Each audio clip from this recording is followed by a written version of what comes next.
नमस्कार, हिमाचल खबरनामा में आपका स्वागत है। मैं हूं कैलाश वर्मा। सबसे पहले नजर डालते हैं कुछ खास सुर्खियों पर।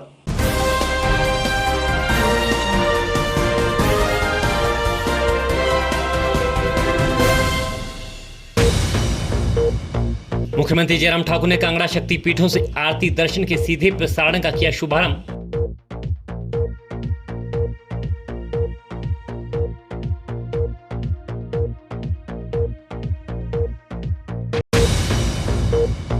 राजधानी शिमला सहित प्रदेश भर में धूमधाम से मनाया गया विश्वकर्मा दिवस।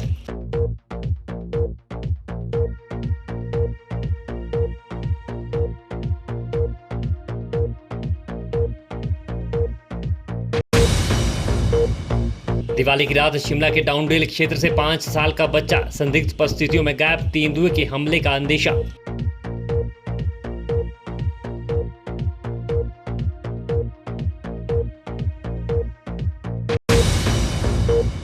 केंद्र की ओर से पेट्रोल डीजल पर एक्साइज ड्यूटी और हिमाचल सरकार की ओर से वैट कम करने के फैसले से पेट्रोल डीजल हुआ सस्ता।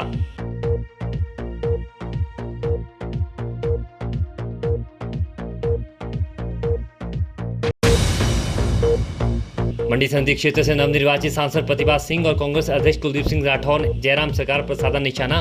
कहा, उपचुनाव में मिली हार के बाद सरकार ने पेट्रोल डीजल की घटाई कीमतें। सुर्खियों के बाद अब खबरें विस्तार से।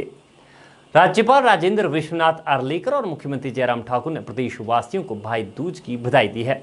अपने बधाई संदेश में राज्यपाल ने कहा कि यह पर्व भाई बहन के स्नेह का प्रतीक है, जिससे समाज में एकता एवं भ्रातृत्व की भावना सुदृढ़ होती है। वहीं मुख्यमंत्री जयराम ठाकुर ने कहा कि भाई दूज का यह त्यौहार जहां एक ओर भाई बहन के प्रेम को दर्शाता है, वहीं यह समाज में प्रेम व स्नेह का संदेश भी देता है। मुख्यमंत्री जयराम ठाकुर ने कांगड़ा जिला के 3 शक्तिपीठों श्री ज्वालाजी, श्री बजेश्वरी और श्री चामुंडा जी से आरती के सीधे प्रसारण का शुभारंभ किया। इससे पूर्व उन्होंने मंदिर में शीश नवाया और पूजा अर्चना की। उन्होंने ज्वालाजी न्यास परिसर में स्थापित संत आदिगुरु शंकराचार्य की प्रतिमा के दर्शन भी किए। मुख्यमंत्री जयराम ठाकुर ने आशा व्यक्त की कि जिला कांगड़ा के 3 शक्तिपीठों से आरतियों के प्रतिदिन सीधे प्रसारण से श्रद्धालुओं और भक्तों को घर बैठे पूजा और आरती के माध्यम से माता के दर्शन करने और शीश नवाने की सुविधा उपलब्ध होगी। इससे पूर्व मुख्यमंत्री ने प्रधानमंत्री नरेंद्र मोदी के श्री केदारनाथ धाम में आयोजित कार्यक्रम में ऑनलाइन भाग लिया। वहीं उपायुक्त कांगड़ा डॉक्टर निपुण जिंदल ने इन शक्तिपीठों से आरती दर्शन के सीधे प्रसारण के बारे में जानकारी देते हुए कहा कि श्री ज्वालामुखी मंदिर की आरती प्रतिदिन शीतकाल में सायं 8:30 से 9 बजे तक, जबकि ग्रीष्मकाल में 9:30 से 10 बजे तक होगी। ब्रजेश्वरी मंदिर की आरती शीतकाल में प्रातः 6 बजे से 7 बजे तक, ग्रीष्मकाल में प्रातः 5 बजे से 6 बजे और शीतकाल और ग्रीष्मकाल में रात्रि 7 से 8 बजे प्रसारित की जाएगी। इसी प्रकार श्री चामुंडा मंदिर से आरती दर्शन का सीधा प्रसारण शीतकाल और ग्रीष्मकाल में प्रतिदिन 8 से 8:30 तक और शीतकाल में सायं 6:30 से 7 बजे तक और ग्रीष्मकाल में सायं 8 बजे से 8:30 तक होगा। केंद्रीय सूचना एवं प्रसारण मंत्री अनुराग ठाकुर, उद्योग मंत्री बिक्रम सिंह, सांसद किशन कपूर, राज्य योजना बोर्ड के उपाध्यक्ष रमेश चंदवाला, विधायक अर्जुन ठाकुर और राजेश ठाकुर, मुख्यमंत्री के राजनीतिक सलाहकार त्रिलोक जम्वाल, प्रदेश भाजपा प्रभारी अविनाश राय खन्ना, भाजपा संगठन मंत्री पवन राणा, पुलिस अधीक्षक निदेशक भाषा एवं संस्कृति विभाग पंकज ललित, स्थानीय नेता एवं वरिष्ठ अधिकारियों ने ज्वालामुखी मंदिर परिसर से प्रधानमंत्री के श्री केदारनाथ धाम के ऑनलाइन कार्यक्रम में भाग लिया। देश के हर कोने में आज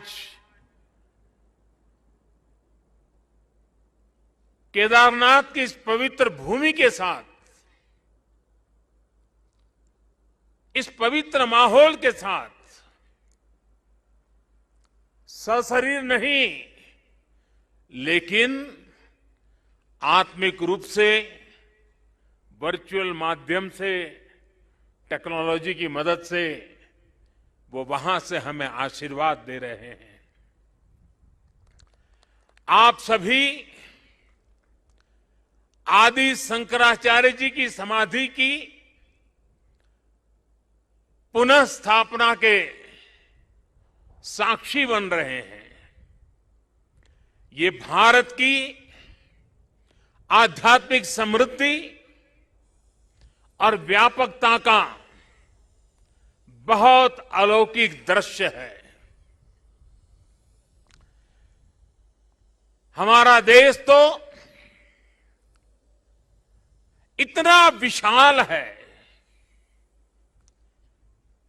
इतनी महान ऋषि परंपरा है, एक से बढ़कर एक तपस्वी आज भी भारत के हर कोने में आध्यात्मिक चेतना को जगाते रहते हैं।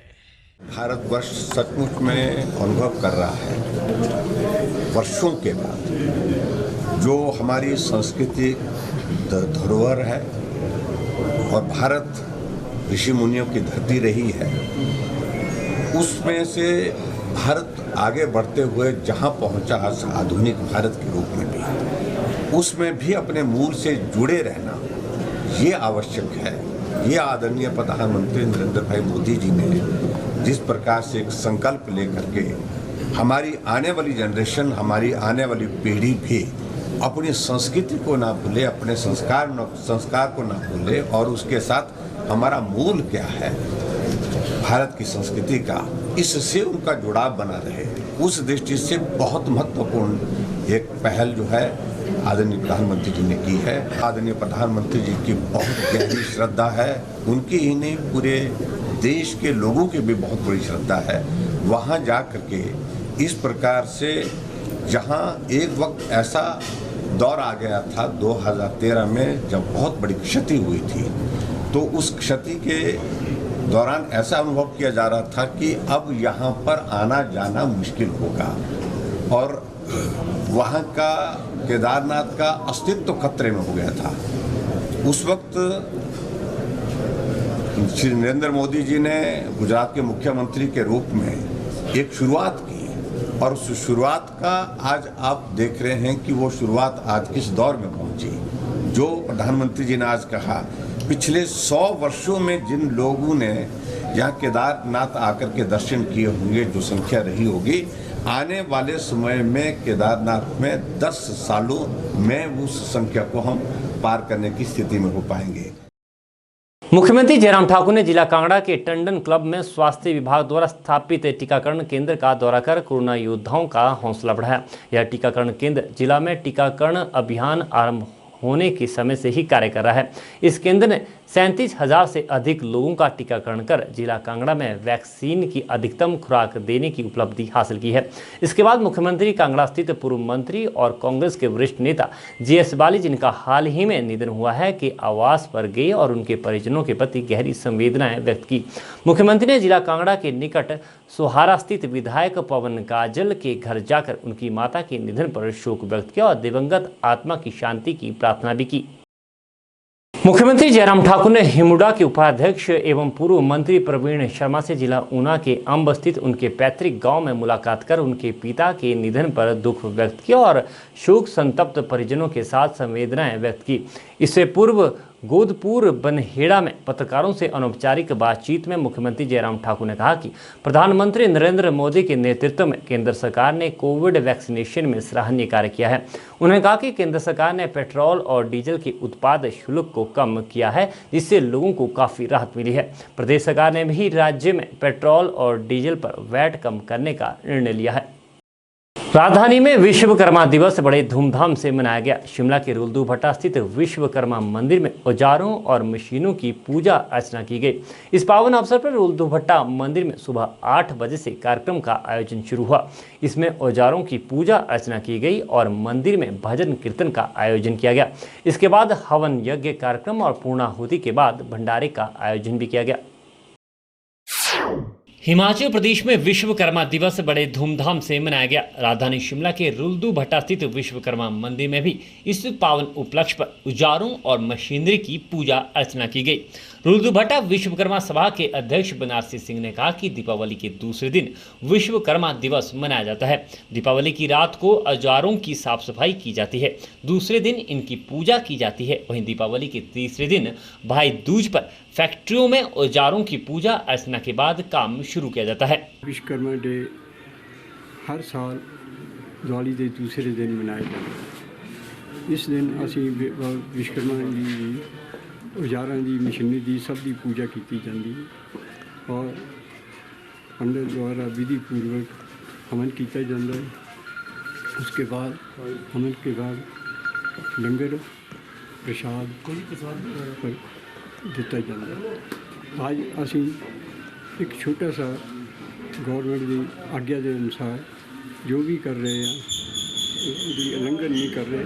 असी कम से कम पूजा वास्ते इससे जितने आदमी इकट्ठे हुए हैं 15-20 आदमी पूजा की है, निशान साहब चढ़ाया, बाबा जी का चोला बदलिया और इसके बाद सिर्फ चाय पानी का जनता वास्ते रखा है। बाकी असी कोई गौरमेंट का लंगर नहीं किया।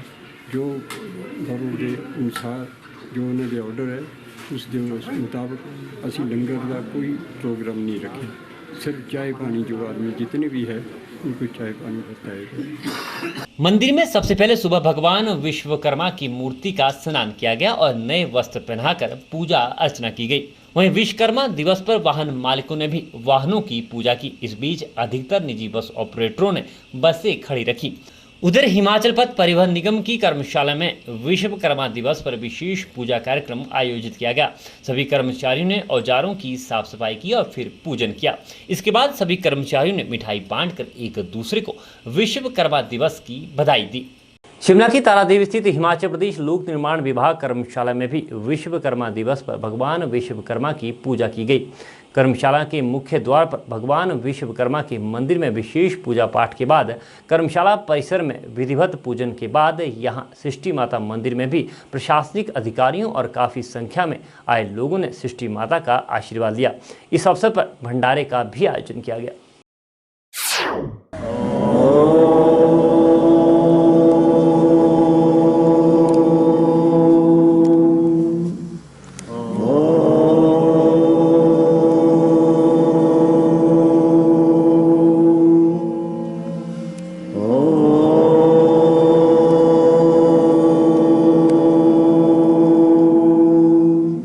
आज भगवान विश्वकर्मा का बहुत बड़ा दिन है और यहाँ पे ये भगवान विश्वकर्मा की मूर्ति की स्थापना है गुरुजी द्वारा की गई है और इस स्थान का बहुत महत्व है। जैसे वैदिक काल में भगवान विश्वकर्मा जो थे वो जो भी तकनीकी निर्माण का कार्य होता था उसको देखते थे और उसको उन्हीं के पास उसका एक्सपर्टीज़ था। वैसे ही आज भी जो भी श्रद्धालु यहाँ आके अपना आज के दिन विशेष तौर पर अगर कोई यहाँ पे आके अपना शीश नवाता है तो उसको जो भी उसकी मनोकामना है वो निश्चित तौर पे पूरी होती है। जो भी उसकी इच्छाएँ हैं निर्माण से संबंधी या अन्य वह निश्चित तौर पर पूरी होती हैं। और बाकी श्रद्धालुओं की तरह मैं भी आज यहाँ पे इसी अपनी मनोकामना लेके आया हूँ और मुझे भी भगवान विश्वकर्मा का वैसे ही आशीर्वाद प्राप्त होगा।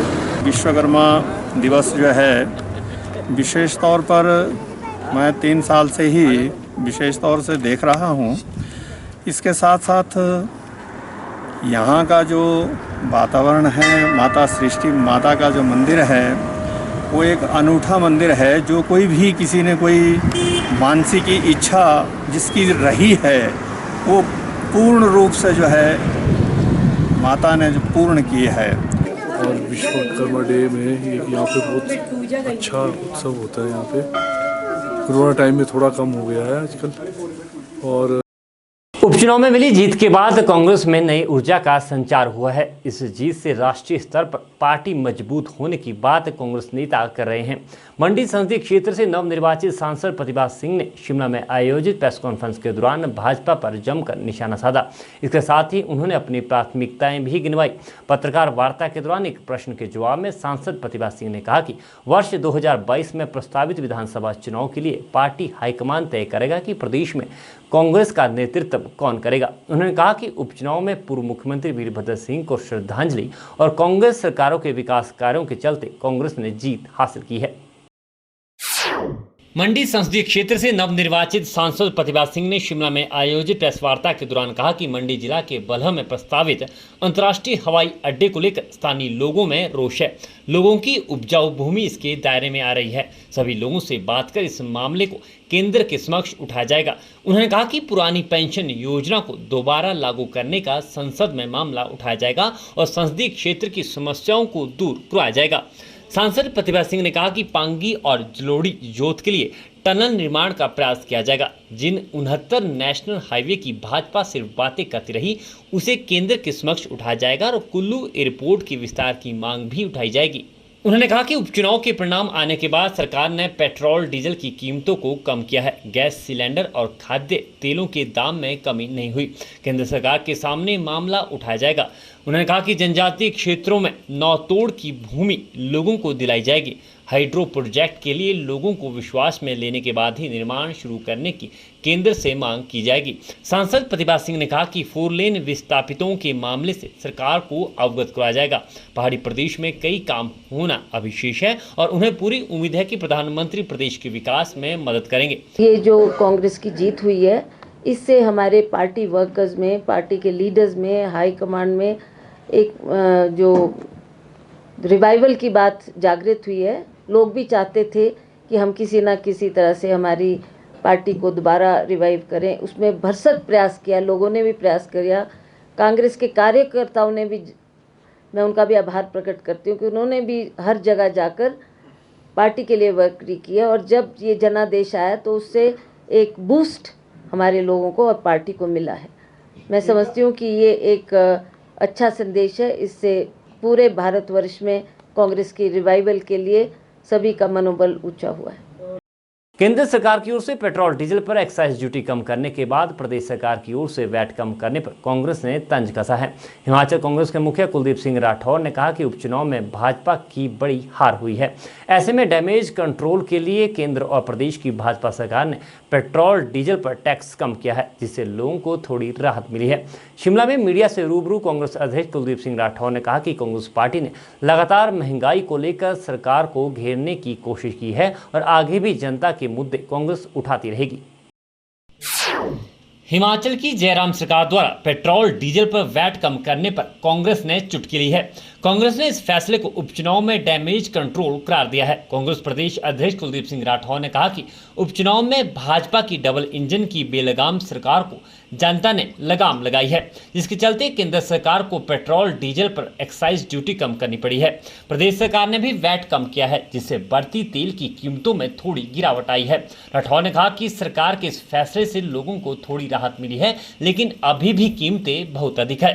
कुलदीप सिंह राठौर ने कहा कि सरकार ने रसोई गैस के दामों में कोई कमी नहीं की है। उन्होंने कहा कि आज देश में रसोई गैस 1000 से ऊपर मिल रही है, जबकि पूर्व यूपीए सरकार के समय यही गैस 400 व 500 रुपए की दर से मिलती थी। इस पर सरकार सब्सिडी भी प्रदान करती थी। उन्होंने कहा कि आज गैस पर सब्सिडी पूरी तरह बंद कर दी गई है। उन्होंने सरकार से मांग करते हुए कहा कि गैस सिलेंडर के मूल्यों में कमी करते हुए इस पर फिर से सब्सिडी बहाल की जाए। शिमला स्थित कांग्रेस मुख्यालय में पत्रकारों से मुखातिब होते हुए कांग्रेस प्रदेशाध्यक्ष कुलदीप सिंह राठौर ने कहा कि आज किसानों की कोई बात नहीं सुनी जा रही है। 3 काले कृषि कानूनों को लेकर किसान पिछले 1 साल से सड़कों पर बैठे हैं। उन्होंने कहा कि किसानों के ऋण माफ नहीं किए गए, जबकि बड़े उद्योगपतियों के बड़े बड़े ऋण माफ किए गए हैं। उन्होंने कहा कि भाजपा पूंजीपतियों का पूरा संरक्षण कर रही है। कुलदीप राठौर ने कहा कि प्रदेश में पेट्रोल और डीजल पर से वैट और कम किया जाना चाहिए। उन्होंने कहा कि अन्य राज्यों की अपेक्षा प्रदेश में इसकी दरें बहुत ज्यादा है। कुलदीप सिंह राठौर ने कहा कि कांग्रेस भाजपा के हर जन विरोधी नीतियों और निर्णयों का डटकर विरोध करती रहेगी। उन्होंने कहा कि उपचुनाव में शानदार जीत के बाद भी कांग्रेस अपनी विपक्ष की भूमिका मजबूती से निभाएगी। कांग्रेस पार्टी की हिमाचल प्रदेश में ऐतिहासिक विजय के बाद असर दिखना शुरू हुआ है। ऐसी विजय पहली बार हुई है जब हिमाचल प्रदेश में सरकार के रहते हुए चारों उपचुनाव जो है विपक्ष ने जीते हों। और हमने चुनाव के समय में भी कहा था कि एक पार्लियामेंट की सीट से और 3 विधानसभा की जो सीटें हैं उससे सरकार को कोई फ़र्क पड़ने वाला नहीं है। ना तो केंद्र सरकार गिरने वाली है, ना हिमाचल सरकार जो है गिरने वाली है। लेकिन हमने ये कहा था कि ये जो बेलगाम गाड़ी चल रही है डबल इंजन की, जो लोगों को रौंदते हुए जा रही है, किसी स्टेशन पे रुक नहीं रही, इस गाड़ी को जो है लगाम लगाने की ज़रूरत है। और लोकतंत्र में सबसे बड़ा हथियार जो है वोट होता है, मतदान होता है। हम जो है सरकार को इस मतदान के जरिए गिरा भी सकते हैं और सबक सिखा भी सकते हैं। इन उपचुनावों का बहुत ज़्यादा असर हुआ और आपने देखा कि तुरंत इसके बाद सरकार ने डैमेज कंट्रोल एक्सरसाइज जो है शुरू की है। पेट्रोल पर केंद्र सरकार ने 5 रुपये और डीजल पे जो है 10 रुपये जो है कम किए हैं। उसी तरह हिमाचल सरकार ने अनुसरण करते हुए डीजल पे 5 रुपये 86 पैसे और पेट्रोल पे 5 रुपये लगभग 90 पैसे जो है कम किए। तो ये दाम जो है कम हुए, लेकिन मैं ये समझता हूँ कि ये नाकाफ़ी हैं, क्योंकि जिस ढंग से लगातार जो है पिछले 2 वर्षों में दाम बढ़ते रहे हैं, जो एक्साइज ड्यूटी है वो लगातार बढ़ती रही है, उससे जो है डीजल और पेट्रोल जो है 100 पैसे जो है पार हुए। मैं ये कहना चाहता हूँ, जब यूपीए की सरकार थी, डॉक्टर मनमोहन सिंह देश के प्रधानमंत्री थे, तो जो कच्चा तेल है वो पर बैरल जो है 1.10 जो है हमने इंटरनेशनल मार्केट से जो है ख़रीदा। लेकिन उस वक्त जो पेट्रोल के दाम है वो 71.41 जो है पर लीटर थे, रुपीज़ पर लीटर थे, और डीजल जो है 57.28 जो है पर लीटर था। उस वक्त का मैं कह रहा हूँ जब डॉक्टर मनमोहन सिंह की सरकार थी। और मोदी सरकार के समय में जो क्रूड ऑयल है, जो कच्चा तेल है, वो 80 और 84 रुपये पर बैरल है। मतलब सीधा डिफरेंस कितना मतलब निम्न स्तर पे। और जो लोएस्ट प्राइस है, बीच में एक समय ऐसा भी आया कि 30 रुपये पर बैरल हो गया था मई 2020 में। और दाम आपको पता है कि उसका फ़ायदा जनता को मिलना चाहिए था। डॉक्टर मनमोहन सिंह ने तो जनता पे भार पड़ने नहीं दिया। उन्होंने उस समय भी जो है दाम इतने रखे कि लोगों की पहुंच पे हो। और यहाँ तो लगातार लोगों को लूटने का जो है प्रयास जारी रहा है, और 33 लाख करोड़ से ज़्यादा ये सरकार जो है कमा चुकी। केंद्र सरकार की ओर से पेट्रोल डीजल पर एक्साइज ड्यूटी और हिमाचल सरकार की ओर से वैट कम करने के फैसले से लोगों को काफ़ी राहत मिली है। एक्साइज ड्यूटी व वैट कम होने से प्रदेश में शुक्रवार से पेट्रोल 12 रुपये और डीजल 17 रुपये प्रति लीटर सस्ता हो गया है। प्रदेश सरकार की ओर से वैट घटाने से डीजल 5 रुपये 86 पैसे और पेट्रोल 5 रुपये 89 पैसे सस्ता हुआ है। इसके आधार पर अब राजधानी शिमला में पेट्रोल 95 रुपये 76 पैसे और डीजल 80 रुपये 34 पैसे प्रति लीटर कम हुआ है। शहरवासियों ने केंद्र सरकार द्वारा पेट्रोल डीजल पर एक्साइज ड्यूटी और हिमाचल सरकार की ओर से वैट कम करने के फैसले का स्वागत किया है। बहुत अच्छा लग रहा है कि पेट्रोल का रेट इतना कम हो गया है सर। हम जैसे लोग जिनकी रोज़ गाड़ी निकलती है, रोज़ गाड़ी चलती है, और कम नहीं, रोज़ की कम से कम 150 किलोमीटर गाड़ी चलती है, 1000-1500 रुपये का तेल रोज़ का डालना है, तो सर हम जैसे लोगों को तो बहुत बड़ी राहत मिली है कि पेट्रोल का रेट कम हो गया है। 108 रुपये मैंने आखिरी तेल डलवाया था परसों, रेट देख के होश उड़ गए थे। अब आज आया हूँ सर तेल डलाने, 1500 रुपये का तेल डलाया था, 108 रुपये परसों डलाया था। अब आज फिर से आया हूँ तेल डलाने। आज सर रेट कम देख के बहुत खुशी हो रही है, बहुत अच्छा सा लग रहा है सर। पहले तो 100 रुपये कुछ पैसे था, ठीक, अब 8-9 रुपये, मतलब 8-9 रुपये कम हो गया, तो कुछ राहत तो मिली आम आदमी को, है ना। तो उससे एकाएक जब 110 तक चला गया तो लोगों को बहुत असुविधा हो रही थी। तो अब सरकार ने जो ये टैक्स कम करने का जो कदम उठाया है बहुत ही सराहनीय है। इससे जो है आम लोगों को लाभ मिलेगा।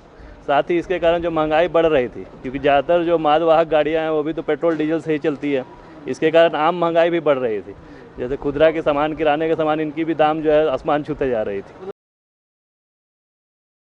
राजधानी शिमला में तेंदुए का आतंक बढ़ता जा रहा है, जिससे शहरवासी खौफजदा है। नगर निगम के अंतर्गत आने वाले रामनगर वार्ड के डाउनडेल क्षेत्र से दिवाली की रात घर के पास खेल रहे करीब 5 साल के मासूम को तेंदुआ उठाकर ले गया। बच्चे को खोजने के लिए पुलिस और वन विभाग की वन्य प्राणी विंग की टीम साथ लगते जंगल में सर्च अभियान चला रही है। इस घटना से शहर में सनसनी फैल गई है और परिजन गहरी सदमे में है।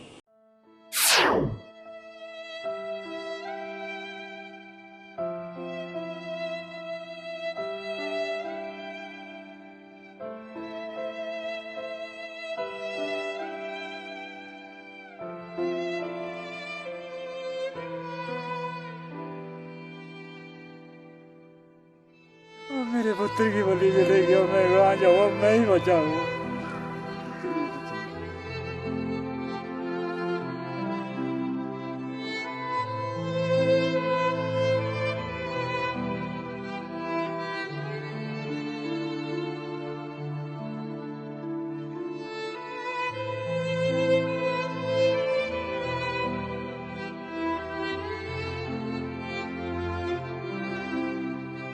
जानकारी के मुताबिक दिवाली की रात शिमला के साथ लगते डाउनडेल क्षेत्र में 2 बच्चे खेल रहे थे। इसी बीच पटाखों के शोर के बीच तेंदुआ एक बच्चे को उठा ले गया। दूसरे बच्चे की चीख पुकार सुनकर परिजन और मोहल्ले के अन्य लोग भी मौके पर पहुंचे और पुलिस को सूचित किया गया। इस दौरान शहर के 3 थानों की पुलिस और वन्य प्राणी विभाग की टीम तेंदुए और लापता बच्चे की तलाश में जुटी है।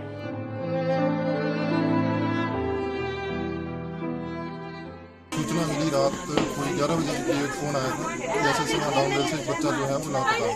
तो तुरंत मैंने सदर थाना में फ़ोन किया और वहाँ से पता किया कि वहाँ टीम ऑलरेडी 10:30 बजे उन्होंने शायद भेज दी थी, 10 साढ़े 10 जैसे उन्हें सूचना मिली। तब से रात लगातार जो है पुलिस के जवान यहाँ पर सर्च कर रहे हैं। फॉरेस्ट वालों को जैसे पता लगा, फॉरेस्ट की टीम भी रात से यहाँ पर सर्च कर रही है। बच्चे की एक पेंट मिली है जिसपे किसी तरह का कोई दाग नहीं है, पेंट बिल्कुल ठीक है, साफ है, उसमें कोई दाग नहीं था, ना फटी हुई थी। तो माँ जो है उनकी अभी उनसे बात हुई थी, वो कह रहे कि बच्चे की जो पेंट है वो हमने शिनाख्त की है, उसी बच्चे की, बाकी कोई कपड़ा उनका नहीं मिला है अभी। और हम पुलिस टीम के साथ ये जो पूरे एरिया है वो कॉम करके आ रहा है। और अभी तक जो कल हमको मिला है वो एक जो चाइल्ड था उनका एक पैंट मिला था और थोड़ा ब्लड स्टेन्स भी देखा था, तो कंफर्म नहीं है कि उनका ही है। तो अभी तो पूरे रात भी सर्च ऑपरेशन कर रहे हैं हम। अब आज भी सर्च ऑपरेशन में ही शामिल हैं। जैसे उस टाइम कानलो का इंसिडेंट का टाइम भी हुआ था, उस टाइम भी हम 2 पिंजरा लगाए थे वहाँ पे। अभी जैसे यहाँ पे भी हुआ है तो पिंजरा का पोजीशन में थोड़ा चेंज कर लेंगे, कैमरा ट्रैप्स भी इंस्टॉल करेंगे कि थोड़ा मॉनिटरिंग हो जाए कि कहाँ कहाँ घूम रहा है और क्या अभी इसमें क्या एक्शन लेना है। या अभी हमारे PCCF वाइल्ड लाइफ भी है, CC वाइल्ड लाइफ भी आ रहा है मौके पे और उनके साथ डिस्कस करके गंभीर विचार करेंगे इसमें कि क्या एक्शन इसमें लेना है।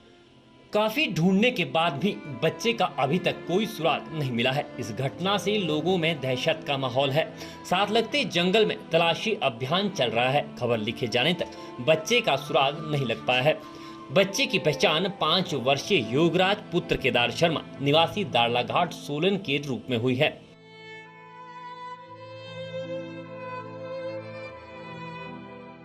ये खाना बना रहे थे, बस दरवाजे सब खुले थे और जैसे बच्चे अंदर से फूल झड़ी लेके बाहर को आए, बस यूं लगेगा नहीं। उतने को मैं अंदर बैठा है, मैं था और मेरा जीजू था बेड पे। उतने को छोटा बच्चा आ गया बाहर से, दूसरे वाला जीजू का। उसने बोला कि वो बाहर से ये गोको ले गया, भाई क्या बोलते वो ले गया गिदड़ ले गया भाई उठा के।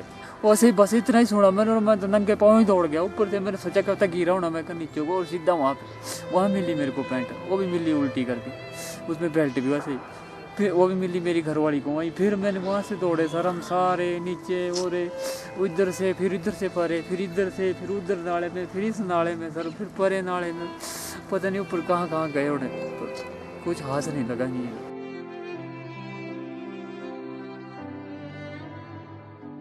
शिमला शहर में तेंदुए द्वारा बच्चे पर हमले की दूसरी घटना है। इससे पहले इसी साल 4 अगस्त को भी तेंदुआ शिमला के कनलोग इलाके में बने एक ढारे से एक बच्ची को उठा ले गया था। इसके बाद 6 अगस्त को जंगल में बच्ची का क्षत विक्षत सिर मिला था। इस घटना के बाद वन्य प्राणी महकमे ने आदमखोर तेंदुओं को पकड़ने के लिए शहर में पिंजरे भी लगाए थे, लेकिन वह पकड़ में नहीं आया।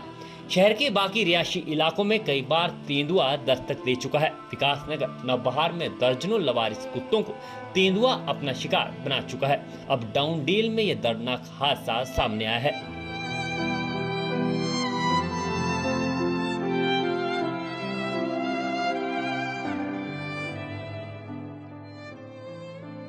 दीपावली की रात हुआ यह दर्दनाक हादसा पीड़ित परिवार को कभी न भरने वाला जख्म दे गया है। खुशियों और रोशनी के पर्व पर परिजनों पर टूटा दुख का यह पहाड़ पीड़ित परिवार में अंधेरा कर गया है। पटाखे लगे थे खेलने, यहाँ 2 बच्चे छोटे थे और अंदर से दरवाजा खुला था और यहाँ से आंगन से पता नहीं लगा उसका बड़े उठा दिया। छोटे बच्चे ने बोला कि मुंह में कपड़ा सा डाला हुआ जो चीज, वो भाग गया डर के। उतने में सारे पड़ गए नीचे। यहाँ से एक पैंट मिली उस बच्चे की और कुछ ना मिला, ना चचड़ियाना ना कोई पता ना मेरा बच्चा सोता भी था, सोता था। मां की आंखों से छलक रहे आंसू और विलाप में डूबा परिवार अब भी मासूम बच्चे के मिलने की आस लगाए बैठा है। 2 बच्चे थे बाहर। अच्छा। सब जने पटाखे फोड़ रहे थे। ये बच्चा था एक, वो ये पुलिस वाला कर दी जैसे ये बच्चे अंदर गए यहाँ से। छोटे मैं पर किचन में मैं खाना बना लूं। मैं बच्चे आओ भी तो दिवाली में का पटाखे जल गए सारे। ऐसे थी नहीं मन में कि जानवर आएगा कि क्या चीज है। किसी ने रोटी भी ऐसे छोड़ दी, सब कुछ गैस भी ऐसे रुक गए। मैंने कुछ नहीं, मैं नंगे पाँव से गई सारा नाला ढूंढना। जब मैं एक चक्कर ऊपर को काट गई थी यहाँ से झाड़ियों से नीचे से, तो मेरे बच्चे वापसी गए। मैं फिर इधर से मेरे बच्चे की फैंटी की निशानी मिली। मेरा बच्चा क्यों नहीं मिला? मेरा बच्चा 6 साल में लगा ही था। मेरा बच्चा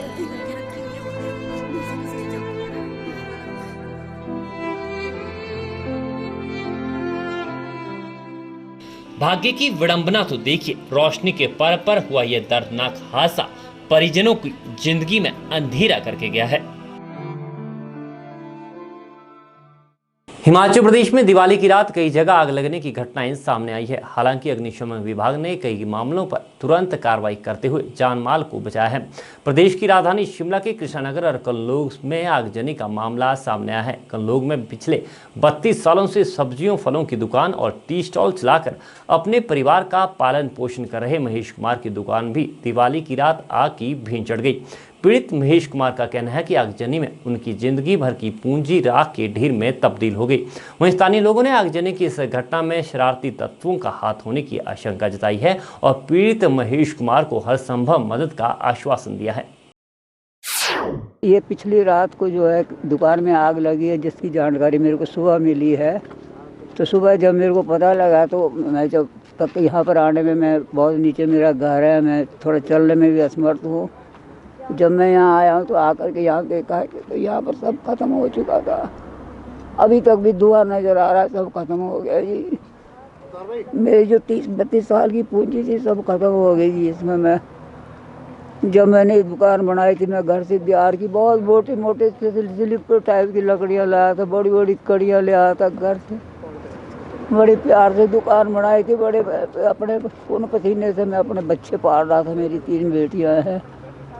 आज जब मैं देख रहा हूँ तो यहाँ पर सब कुछ खत्म हो गया, सब उजड़ गया। मेरी जो मेरी पूंजी थी वो सब खत्म हो गई। और अभी तक आप ये देखिए कि टोटल ये जो शॉप थी, ये पंडित जी की 32 साल से ये इसको रन कर रहे थे और यही इनका जो सोर्स ऑफ इनकम था। इन्होंने यहीं से अपने बच्चियों को पढ़ाया लिखाया, 3 बच्चियाँ इनकी। भाई ये बेचारे जिम्मेदारी परिवार से बिलोंग करते हैं, वेरी सेल्फ रिस्पेक्टेड पर्सन, बड़े ज़मीर बड़े आदमी हैं। तो यहीं से इन्होंने अपने पूरा जिसको बोलते हैं कि बेड सोर्स यहीं से था इनकी फैमिली का। तो क्वाइट सरप्राइज टू हियर, सब सुबह आरती का फ़ोन आया, लोगों का फ़ोन आया कि आग से जल गया। बट सरप्राइज़ ये है जी कि यहाँ तो रिहायशी मकान है, यहाँ पे ना कोई दुकान।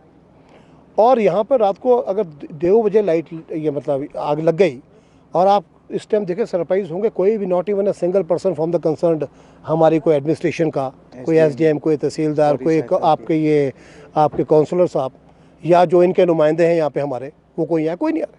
ये सिर्फ हमारे कल के बाशिंदे बेचारे वहाँ आए, उन्होंने थोड़ा इनको श्योर किया। और मैं आपको श्योर करता हूँ कि जिस आदमी ने भी शरारत की है, जैसे पुलिस की तफ्तीश कंप्लीट होगी तभी मालूम होगा कि क्या ये एक एक्सीडेंट था या कोई इस तरह की शरारत थी। अगर शरारत थी तो उसको कानून मतलब सज़ा मिलेगी, बट अगर नहीं है तब भी कल की जनता और हमारी सोसाइटी पंडित जी तक खड़ी है। और मैं आपको ये अश्योर करता हूँ कि 3-4 दिन के अंदर इनको सोसाइटी को without taking any help on the government हम इसको अपने आप सोसाइटी और कल के लोगों की तरफ से कुछ करके मतलब वित्तीय हेल्प करके इनको स्ट्रक्चर खड़ा कर देंगे। शिमला जिला के रामपुर में आयोजित होने वाला अंतर्राष्ट्रीय लवी मेला इस बार भी कोरोना की भीड़ चढ़ गया। मेले से पूर्व आयोजित की जाने वाली अश्व प्रदर्शनी को लेकर भी अब स्थिति स्पष्ट नहीं है। फिर भी सैकड़ों घोड़े लेकर स्पीति समेत विभिन्न हिस्सों से अश्वपालक रामपुर मेला मैदान पहुंचे हैं। ऐसे में खरीदार कम आने से अश्वपालकों को अपने घोड़े सस्ते में बेचना मजबूरी हो गया है। उल्लेखनीय है कि अश्व प्रदर्शनी में मुख्य आकर्षण तिब्बती नस्ल के चौमूर्थी घोड़े होते हैं। इस बार स्पीति से करीब 80 चौमूर्थी घोड़े लाए गए थे। इसके अलावा अन्य हिस्सों से भी सैकड़ों घोड़े बिक्री के लिए लाए गए हैं। शिमला जिला के रामपुर में आयोजित होने वाला अंतर्राष्ट्रीय लवी मेला इस बार भी कोरोना की भेंट चढ़ गया है। मेले से पूर्व आयोजित की जाने वाली अश्व प्रदर्शनी को लेकर भी अभी स्थिति स्पष्ट नहीं है। ऐसे में घोड़ों की बिक्री न होने के कारण आधे दामों पर घोड़े बेचना अश्वपालकों की मजबूरी बन गया है। अश्वपालकों का कहना है कि पहले मेला मैदान में घास, चारा व अन्य सुविधाएं सरकारी स्तर पर मुहैया करवाई जाती थी, लेकिन इस बार कोई सुविधा नहीं है। इससे उन्हें कई दिक्कतों का सामना करना पड़ रहा है। स्पीति से आए अश्वपालक छेवांग ने बताया कि वे 3 घोड़े स्पीति नस्ल के लाए थे। खरीदार कम होने के कारण सस्ते में घोड़े बेचने पड़े। यहाँ पर लवी में अपने चुमुर्ती घोड़ा को बेचने के लिए हर साल हम लोग यहाँ मेले पे घोड़े बेचने आते थे। इस साल कोरोना की वजह से मेला नहीं लगा और हम लोग 80 घोड़े लाए थे, जिसमें से 50 बिके और बाकी रह गया है। घोड़े भी मेला ना होने के कारण घोड़े भी बहुत सस्ते में बिके हैं, व्यापारी आ नहीं पाए और कोविड की वजह से यहाँ पर व्यापारी है नहीं और रेट भी बहुत कम है। वहीं बायल से आए शरीफ ने बताया कि 3 घोड़े स्पीति नस्ल के लेकर आए हैं, लेकिन कोई घोड़ा नहीं बिका है। कोरोना की वजह से उत्तराखंड से व्यापारी नहीं आए। दूसरा, इस बार स्पीति से अधिक घोड़े आए हैं। सरकार की ओर से भी इस बार घास व चारे की कोई सुविधा नहीं दी गई है। सर, घोड़े लेके आए लवी मेले में तो घोड़े की बिक्री हो नहीं रही है। बाहर से जी लेने वाले नहीं आ रहे, उत्तरांचल से जी व्यापारी लोग। तो कोरोना की वजह से व्यापारी नहीं आ रहे और लाहौल स्पीति से ऊपर कन्नौर से ज़्यादा माल आया जी, लोकल भी ज़्यादा माल आया। तो उस वजह से हमारा माल अभी रुका है, कोई माल की खरीद नहीं हुई। वहीं अश्वपालक कुंजुम ने बताया कि वे पिन घाटी से चौमूर्थी घोड़े लवी मेले में बेचने आए हैं। कोरोना की वजह से मेला फीका पड़ा, खरीदार भी कम आए हैं, घोड़े सस्ते बिक रहे हैं। पिछले 2 वर्षों से सरकारी स्तर पर कोई सुविधा नहीं दी जा रही है। पहले घास, पानी व घोड़े यहां पहुंचाने के पैसे दिए जाते थे, लेकिन अब ऐसा नहीं किया जा रहा है। बहुत कम बिक्री हुआ है, कोरोना की वजह से खरीदार बहुत कम आया है। तो मैं सरकार से भी निवेदन करना चाहूँगा कि पहले जब हम यहाँ पर घोड़े बेचने आते थे तो हमें घोड़े के किराए मिलता था, घास मिलता था, दाना मिलता था। और पिछले 2 साल से हमारे को यहाँ कोई पूछने वाला नहीं है, ना कोई घास दे रहा है, ना चना दे रहे हैं। स्पीति के पिन बेली से यहाँ बहुत दूर से लाते हैं, पहले हमें कुछ भी सुविधा नहीं है। तो हम चाहते हैं सरकार से आपके माध्यम से कि हमें अगले साल से पूरी घास और दाना जो सुविधाएं पहले मिलती थी वो मिले।